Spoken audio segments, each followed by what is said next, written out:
What's up, guys? Edward here from Zygostatics, and we've got Chi here. Hi, guys. Hi. So basically, you guys have started. They want to do your challenge, innit?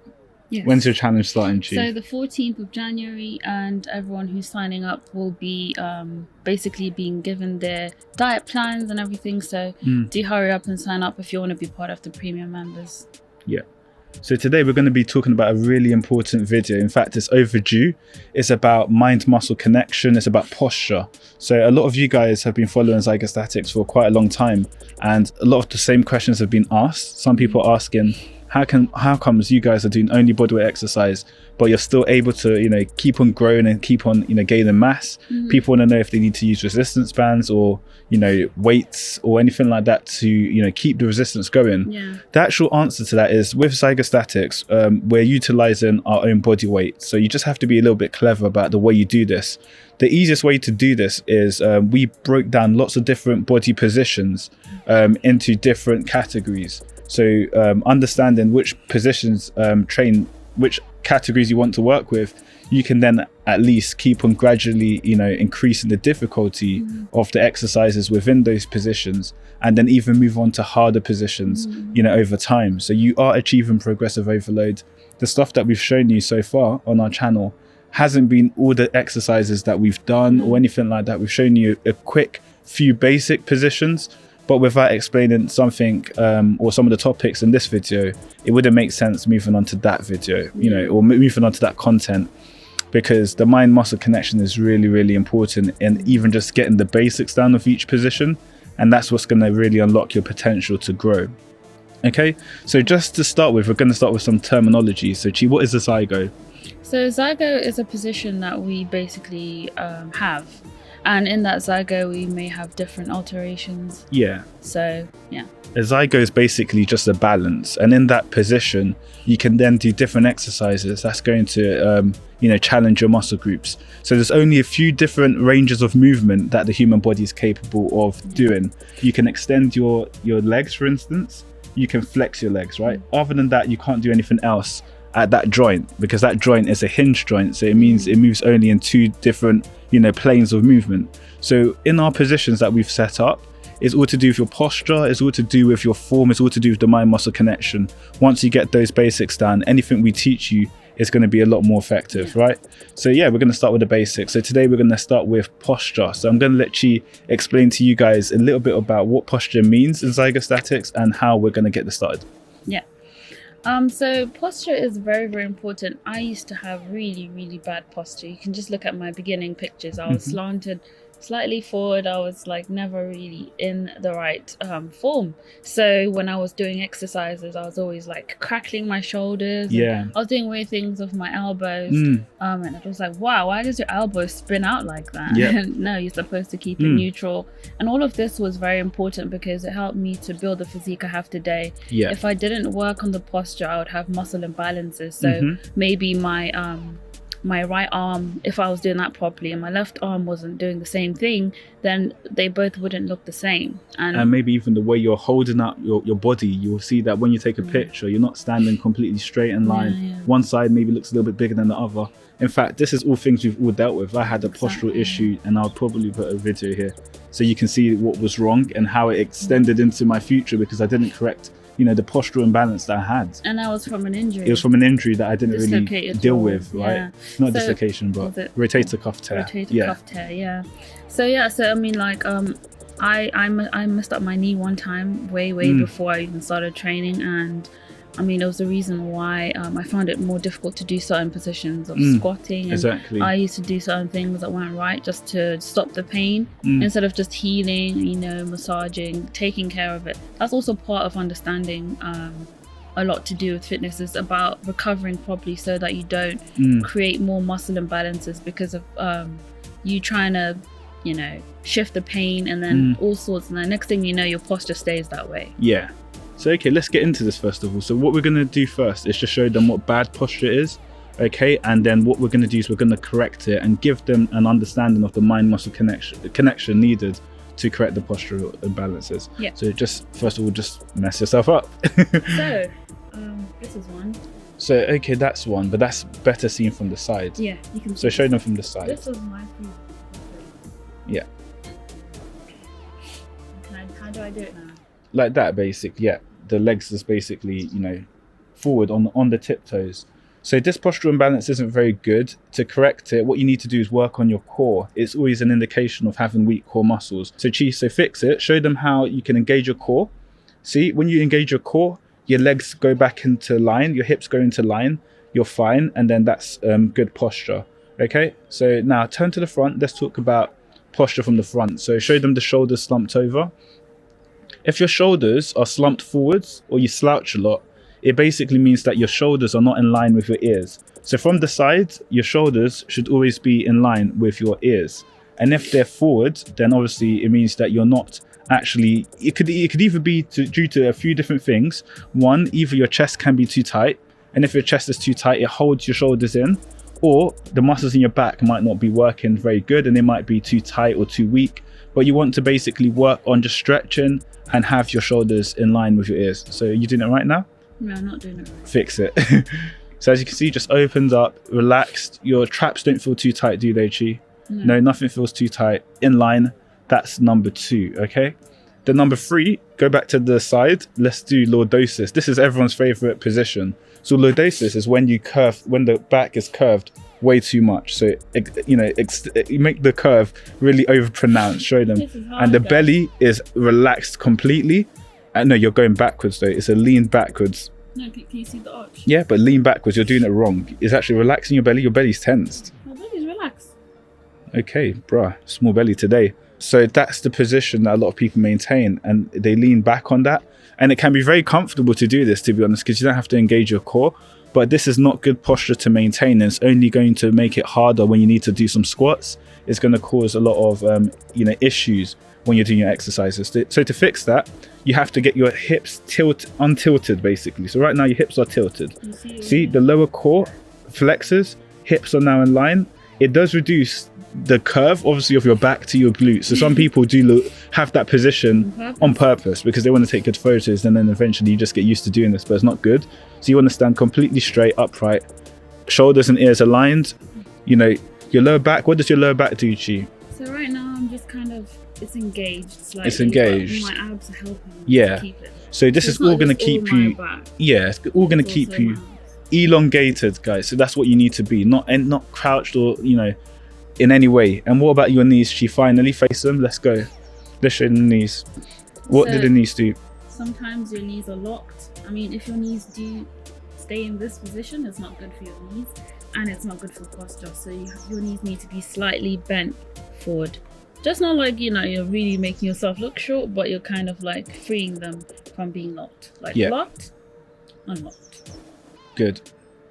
Okay, so now finally for the next section and for the last section, we're just going to speak to you about how you're going to actually gain muscle. So another thing we're going to teach you guys about is the main way that you're going to be building muscle doing our workouts, especially in this challenge. And it's going to be through something known as metabolic stress. So basically, metabolic stress just means that your muscles are going to be really fatigued. There's going to be lots of, fluids in your body moving to the areas where you're working out. So to maximize metabolic stress, you've got to work hard, right? And you've got to push yourself beyond your normal limits. So this is where we have like a discrepancy between people's results. And, why does that happen, Chi? I mean, because people don't like pain. No one likes pain. If you don't tell yourself to keep going regardless of the pain, especially when all the lactic acid is building up, then you will stop. And when you stop, then you may not go as hard, and therefore your muscles won't be as engaged, and therefore your muscles won't really grow because they need to break before they grow. Exactly.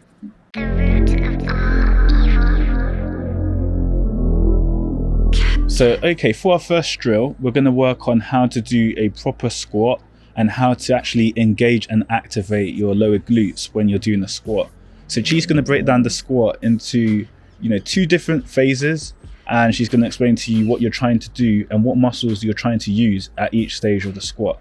So let's begin, Chi. What's the first step you're going to be doing? So the first step is obviously to widen your legs, so that you can feel like it's a comfortable space for you to squat properly, because sometimes when your legs are too close, you start damaging your knees. And also point out your toes, just so you can I don't know, it really helps me anyway, so I'm sure it'll help you. So the next thing to do is to just, I think if you had a pole of some sort, it really would help you understand how straight you have to be, because sometimes when people squat, they normally come forward. So holding your hands out does help you understand when you start to tilt too forward. So you keep your hands straight, your toes out, your legs are wide apart. Now comfortably lower slowly until you get to this position, which we're calling critical point. Yeah. So what muscles are you using up until the critical point? So the muscles that I'm only using at this rate is really just my quads. My glutes are not really active, used. so they're not used in this position. So now when we get to the critical point, let's tell them what can go wrong. So you just mentioned about tilting your back. Yeah. Do a squat where you get to the critical point and then you let your lower back do the work. Okay, so I think I'll show you guys from the side. Right, so here my hands are straight. Now instead of going down straight, Now get to the critical point get first. to the critical point. Yeah, so let's go quads. Now let's use the lower back instead of using your glutes. Let's go. So as you can see, what has happened is now instead of doing an actual squat, your lower back has done just some bending really, and it does look like a squat if it's all in a fluid motion, but you're not actually getting any extra benefit from your glutes. So just show them that motion just by using your lower back itself. So don't even get into a squatting position, just do that little motion you just did. So there we go. So we're just basically having a flexion of the spine. This is just flexion of the spine, right, and the lower back. So this isn't actually what we need to be doing. So let's go to the critical point again once more. Here we are. Critical point. Now let's use your glutes, your quads instead of your glutes. What are you going to do if you're using only your quads?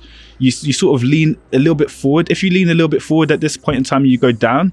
That's all of your quads doing the work, yeah? Because show them just your leg extension. Just do a leg extension, So she's going to extend her knee now, and she's going to show you what it looks like. So that's an extension of the knee. So if you're doing a squat and you're seeing that you're doing too much leg extension, it's probably because once you've hit that critical point, you're basically leaning a little bit forward and you're focusing more on this extension part of it. So you're just doing that extension, and that completely changes, the force distribution within your body. Once your weight is on your front foot, your glutes are going to be less engaged. So now let's show them the proper way, Chi. So what you're going to do, walk them through it. So basically, like I said, the first steps, hands are forward. What you can do is when you get to the critical point here, just imagine that all the weight is distributed evenly from the tip of your toes to your heel. So that way you stop doing this, and that'll basically help that. Now what you do is you slowly go down using your bum. So almost like you're opening up your bum, right? So you're not trying to go forward, you're not trying to use your back, but when you start feeling your quads and you haven't started to feel your glutes, go low with your hips. So you feel the stretch in your lower glutes, you hold that and you come up with your lower glutes, and then your quads finish off the movement. Okay? Sweet. Understood. So what happens is, to basically help you make sure that you're engaging your lower glutes when you come up, try and use more of the weight towards your heel, and use it as if it's an anchor, and bring up your body with your lower and bring up your body with your lower glutes and not your legs, basically. That's it. Okay, so now next thing we're going to do is show you how to push properly and how to engage your chest, how to engage your shoulders and your triceps. What are you actually doing when you push? So right now we're just putting our hands right by our sides, not too far apart, and also our hands just in line with our shoulders, just about. And what we're going to do is just imagine that you're using your chest and your anterior deltoid to engage the exercise. So to start it off like this, just imagine those two muscles coming together to help you do it. Don't use your arms just yet.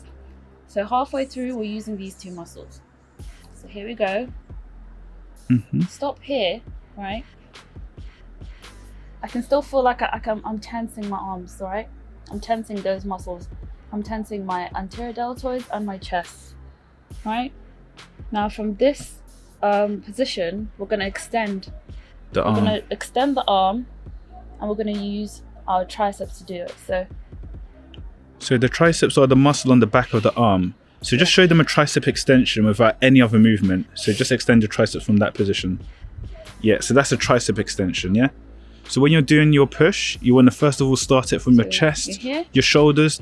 Your shoulders are Engage. going to start lifting and forward. rotating, yeah? And then Tricep will extend, forward. all right? And then you bring it all in that kind of way. But on the way back, what are you doing? On the way back is your actual back that's Yeah. actually going to be doing the work. So change or turn around and show them Yeah. your back. But show them from the side, I think it's easier. Okay. Yeah. So I'm basically in this position. So when I was here, I was using the front. I was using my chest, my anterior delts basically. I came forward with those, and then I extended with my triceps. So it's basically the opposite. I come down using my biceps, and then I come back using my posterior delts. Yeah, or you can call them your rear delts and your lats. Right. So you bring everything in with those muscles. In fact, I'd rather say instead of starting off with your biceps doing the work, your biceps can. I mean, it depends on what range of motion you're pulling with, but I'd actually start with the rear deltoid.